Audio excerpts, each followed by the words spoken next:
15 वर्षापूर्वी गाजलेल्या कोल्हापूर लोकसभा निवडणुकीनंतर 15 वर्षांनंतर पुन्हा एकदा छत्रपती आणि मंडलिक या तुल्यबळ घराण्यामध्ये लढत होत आहे। राजकारणात तरबेज विरुद्ध राजकारणाला सुरुवात अशा दोघात लढत झाली होती। मागील लढतीत मंडलिक घराण्याने छत्रपती घराण्यावर मात केली होती। आता छत्रपती घराणे हे मंडलिक घराण्याला मात देणार की वेगळं काही घडणार याकडे राज्याचे लक्ष असणार आहे। नमस्कार, मी सुरेखा आणि आपण पाहता तारा न्यूज।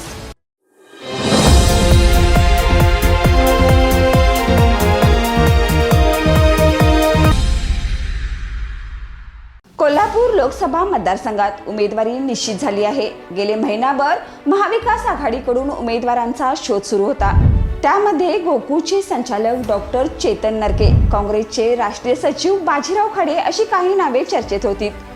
काँग्रेसचे जिल्हाध्यक्ष आमदार सतेज पाटील आणि माजी अध्यक्ष आमदार PM पाटील यांनी लोकसभा निवडणूक लढण्यास नकार दिला होता। अखेर महाविकास आघाडीतर्फे काँग्रेसचे उमेदवार म्हणून करवीर गादीचे श्रीमंत शाहू महाराज छत्रपती यांच्या नावावर शिक्कामोर्तब झाला आहे। दुसरीकडे महायुतीमध्ये भाजपने दावा केल्याने पेच निर्माण झाला होता। अखेरीस विद्यमान खासदार संजय मंडलिक यांनी आपल्यालाच उमेदवारी मिळणार असा ठाम दावा केला होता।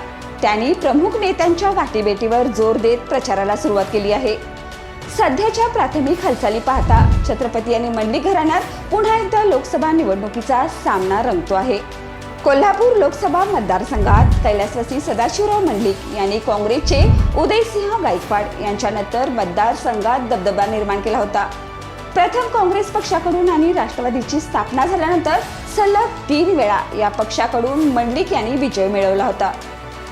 2009 साली मंडलिक यांचे पक्षनेते शरद पवार यांच्याशी बिनसलं होतं। शरद पवार यांनी वजनदार उमेदवारांचा शोध सुरू केला।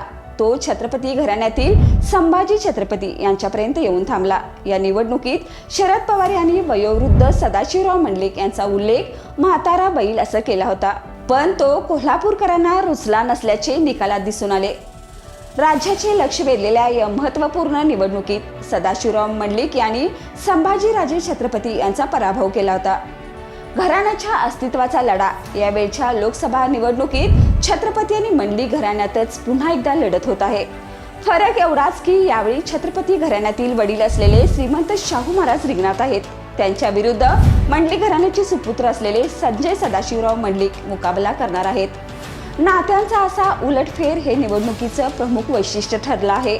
दोन्ही बाजूंकडून प्रमुख नेत्यांची ताकद लागली आहे। शाहू महाराज यांच्या भोवती भारदस्त छत्रपती घराण्याचं वलय आहे, तर संजय मंडलिक यांच्या मागे सदाशिवराव मंडलिक यांचा लोकसभा निवडणुकीतील अपराजित वैभवशाली राजकीय परंपरेचा वारसा आहे।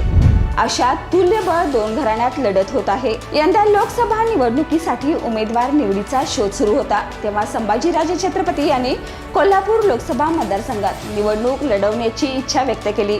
2009 सालच्या निवडणुकीतील जखमा अजून आम्ही विसरलो नाहीत असं विधान त्यांनी केलं होतं। आता ते रिंगणात नाहीत, त्यांचे वडील शाहू महाराज यांच्याकडे उमेदवारी आहे। त्यामुळे जखमा पुसल्या जाणार की त्यावर आणखी व्रणाघात होणार याचा फैसला या निवडणुकीत होणार आहे। एकंदरीतच कोल्हापूरचं लक्ष लागून राहिले ते आमदार बंटी पाटील व खासदार धनंजय माडिक यांच्यावरच, हे मात्र निश्चित। अशाच ताज्या घडामोडींना पाहण्यासाठी तारा न्यूजला लाईक करा आणि सबस्क्राईब करा।